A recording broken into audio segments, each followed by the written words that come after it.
Please be seated.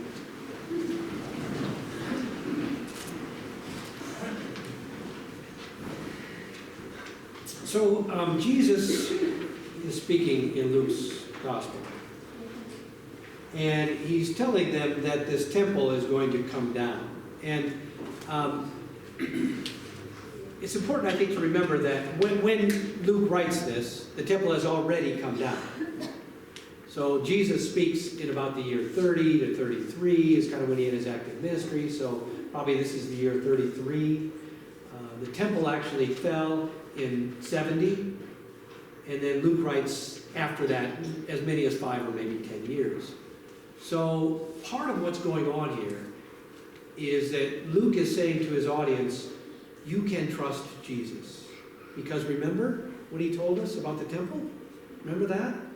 He predicted that 50 years before it actually happened, or 40 years before it actually happened. And we saw it happen, and we've lived past that happening. And now more things are going to happen, so just know that you can trust Jesus. Now, the temple was an extraordinary edifice.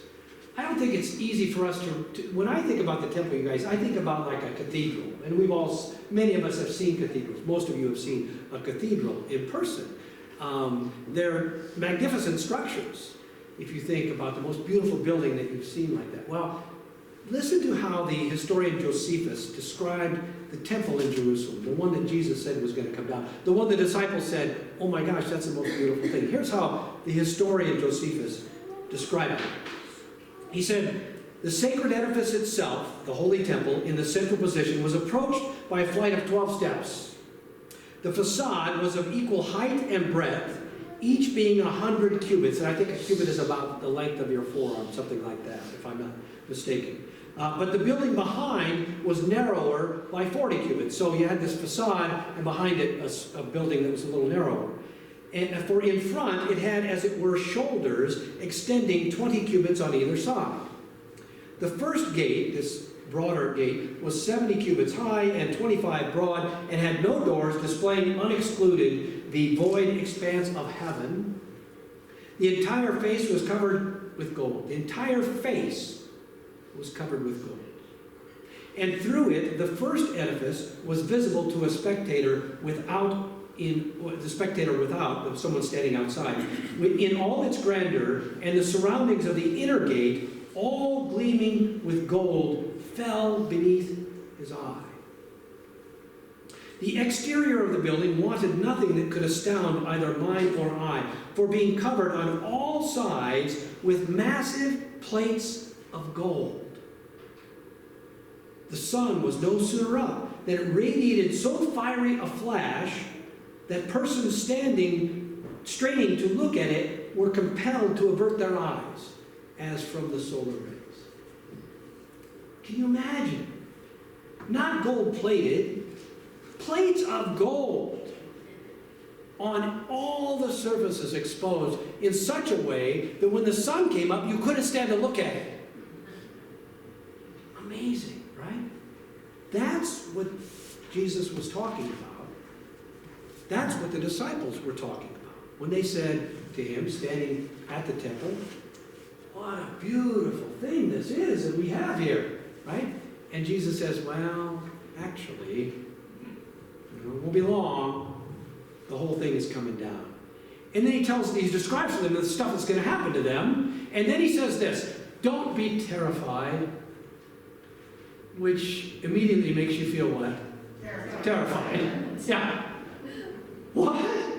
Terrified. What? What's going to happen? So I was trying to think about like a modern example of what that would feel like if someone told you that. And what came to me was if you were in a plane. And see, the plane is like the temple in this metaphor, okay? And the plane is supposed to support you. And you're flying over the ocean on the way to some beautiful vacation you're going to have in Europe or Hawaii or somewhere else. And all you can see for as far as you can look is water. And the pilot comes on and says, listen, we got a little bit of an issue here. The plane's not working any longer, and we're going to put her down.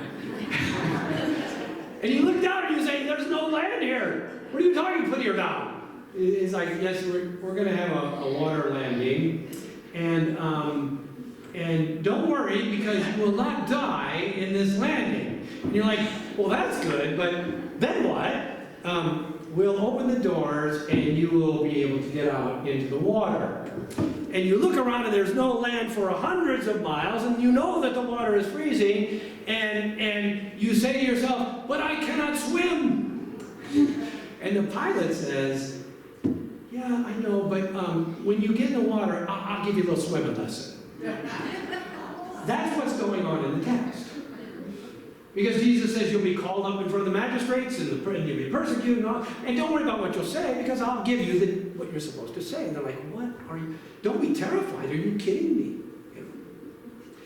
So what I'm trying to get at here with you is, what do we do when the thing that we depended on for our entire lives and livelihood and security and safety comes down? That's what's happening in the text with the temple. The thing that they had depended on for their identity, their whole identity was based on their worship in the temple. And it is going, Jesus says, it's going to come down. And in fact, it does come down. And they say, is this the end? And he says, no, it's the beginning of something new.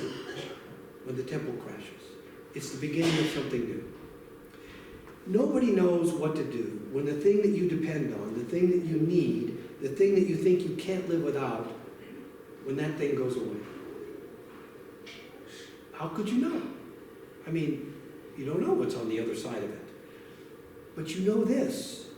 Things are always going away in our lives. Health, jobs, money, children, even life itself goes away.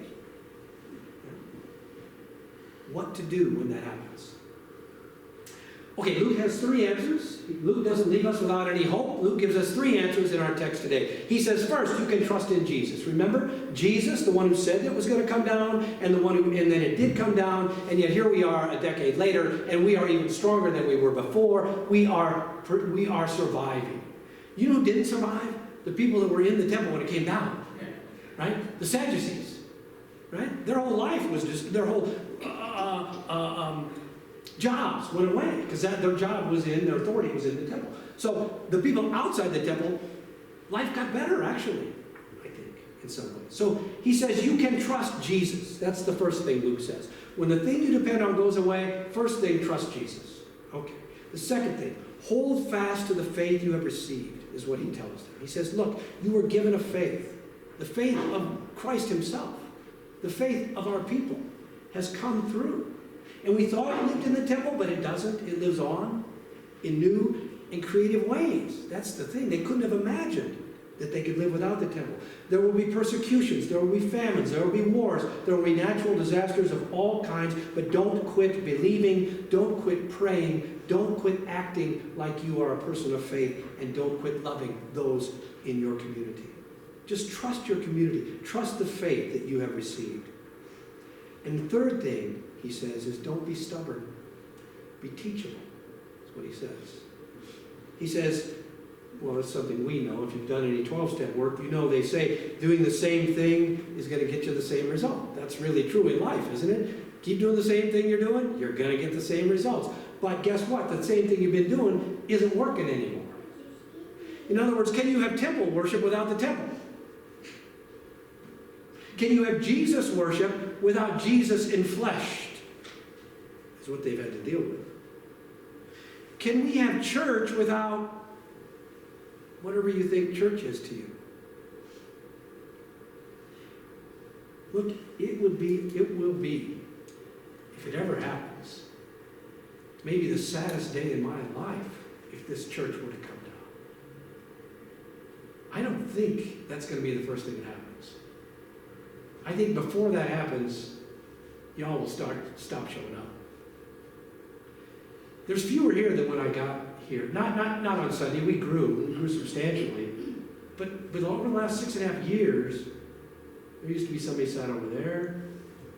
Or somebody used to sit there. That person's not here any longer. I'm more worried that there won't be people than there won't be a building. But after the people leave, what good goes to the building, right? And someday somebody's going to come along and say, geez, that place right next to Rosie's, what they used to call that? Say something. Oh man, that'd make a great coffee shop, wouldn't it? Oh, we should put a daggone restaurant in that place. Or a band, you know? People are writing about the death of the Christian church in America. That's what's... So I was at a meeting not long ago when they said the church wouldn't exist in another 30 or 40 years because people are growing up and they're saying, you know, don't believe so much in the way y'all did it. Here's what I'm saying to you. What if the church didn't stand? Would there still be God? Would there still be Christ? Would there still be faith? I don't think, I'm pretty sure that the building's going to outlast me. Yeah. And probably going to outlast you too.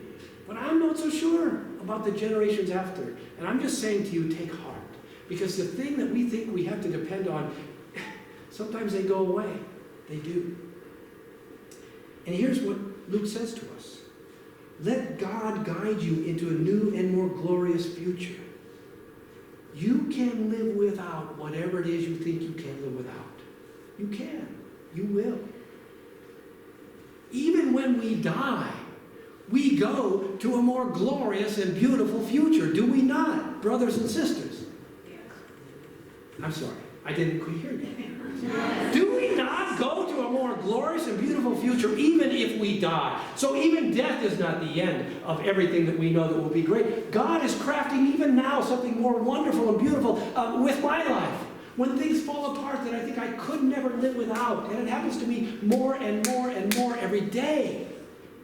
And I'm just saying to you, you gotta know that Jesus can be trusted, that you should stick with your community of faith because they can be trusted, and God's going to do something important if we'll be teachable and creative about what it is that we're up to. So the message is a message for the church that the church needs in the 21st century. But moreover, it is a message that all of us need when the ground under our feet gives way, as it invariably does.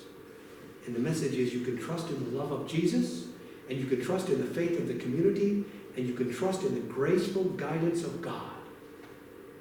Sometimes those are the only three things you have, but they are all that you ever truly need. Jesus said it would be okay. He did. It will be okay. It will be different, maybe. Way, way different, but it's going to be okay. And I can't promise that you won't get sick. I can't promise that you won't lose something or even someone that you love. I can't even promise that this church won't close its doors someday after I'm dead. But I can promise you this, that Jesus loves you. I can promise you this, that we are with you. And I can promise you this, God is calling you and us to something new and unimaginably